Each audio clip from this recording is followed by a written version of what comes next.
بسم اللہ الرحمن الرحیم۔ السلام علیکم ورحمۃ اللہ وبرکاتہ۔ عابدین وائس کے معزز دوستو، ہم امید کرتے ہیں کہ آپ خیر و عافیت سے ہوں گے۔ ہماری دعا ہے کہ اللہ تعالیٰ سدا آپ کو اپنی عافیت کے سائے میں رکھے، آمین۔ شیطان کے دوست اور دشمن۔ ایک دفعہ اللہ تعالیٰ نے شیطان کو حکم دیا کہ تو ہمارے رسول محمد صلی اللہ علیہ وسلم کے پاس جا اور ان کی باتوں کا جواب دے۔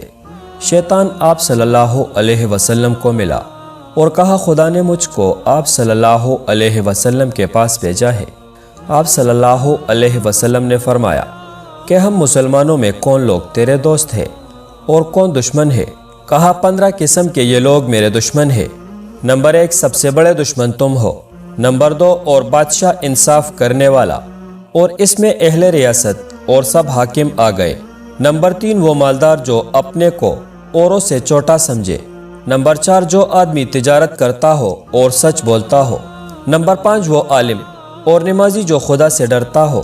نمبر 6، وہ آدمی جو لوگوں کو دین کی باتیں سکھلاتا ہو۔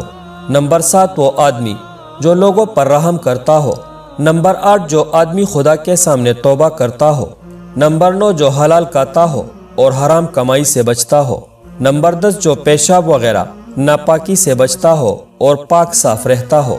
نمبر 11، جو خیرات زیادہ کرتا ہو۔ نمبر 12، جو اچھی عادتیں رکھتا ہو۔ نمبر 13، جو لوگوں کو نفع بہت پہنچاتا ہو۔ نمبر 14، جو قرآن ہمیشہ پڑھتا ہو۔ نمبر 15، جو تہجد کی نماز پڑھتا ہو۔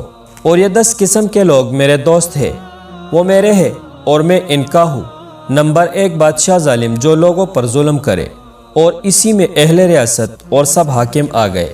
نمبر 2، وہ مالدار مسلمان جو اپنے کو بڑا سمجھتا ہو۔ نمبر 3، جو اپنا مال جھوٹ بول کر دھوکہ فریب سے بیچتا ہو، کم تولتا ہو اور کم ناپتا ہو۔ نمبر 4، شراب پیتا ہو۔ نمبر 5، غیبت چغلی کرتا ہو۔ نمبر 6، جو نیک کاموں سے دکھاوا کرتا ہو۔ نمبر 7، جو یتیموں کا مال کھاتا ہو۔ نمبر 8، جو ہمیشہ وقت پر نماز نہ پڑھتا ہو۔ نمبر 9، جو زکوٰۃ نہ ادا کرتا ہو۔ نمبر 10، جو دنیا کی حرص زیادہ کرتا ہو۔ بس اے محمد صلی اللہ علیہ وسلم، یہ لوگ میرے پیارے ہیں اور بڑے درجے کے دوست ہیں۔ یہ کہہ کر شیطان نافرمان بھاگ نکلا۔ مسلمان بھائیوں اور بہنوں، عقل کی بات یہی ہے کہ شیطان کو اپنا دشمن سمجھو اور اللہ و رسول صلی اللہ علیہ وسلم کی نافرمانی سے بچو۔ کوئی برا کام نہ کرو کہ شیطان کے دوست بن جاؤ۔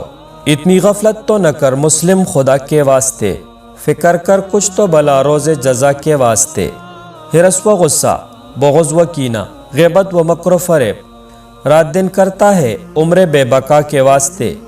پڑھ کے تو قرآن کو کچھ جمع کر لے اب ثواب، قبر میں کون آئے گا پھر فاتحہ کے واسطے۔ حق کی نافرمانیوں سے باز آ تو باز آ، آگ دوزخ کی بڑکتی ہے سزا کے واسطے۔